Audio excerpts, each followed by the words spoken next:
ওরে রাধে, তুই যে গোবিন্দের রূপ দেখে এসেছিস সে তো তুই তোর মনের মধ্যে ভাবলি। জানিস তুই গোবিন্দকে ভালোবাসিস বলে এই পাড়ার লোকে কত লোকে বদনাম দেয়, পাড়ার লোকে কত বদনাম দেয় তুই জানিস? কুলোটা বলছে, কলঙ্কিনী বলছে, অভাগিনী বলছে, ভিখারিনী বলছে, নানান ধরনের কথা তোকে শোনায়। এইগুলো শুনতে কি ভালো লাগে? তখন রাধারানী ক্রোধে ক্রোধান্বিতা হলেন। ওরে ললিতা রে, বিশাখা রে, যারা আমার নামে কুৎসা গেয়ে বেড়ায়, আমার নামে যারা দুর্নাম করে বেড়ায়, আজ এই মধ্যরাত্রে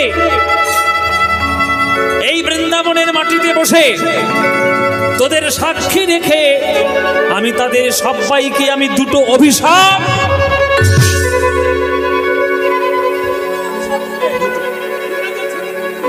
হ্যাঁ কোনো ছোট নয়, আর গিরিগোবর্ধন পাহাড়ের মতো বড় বড়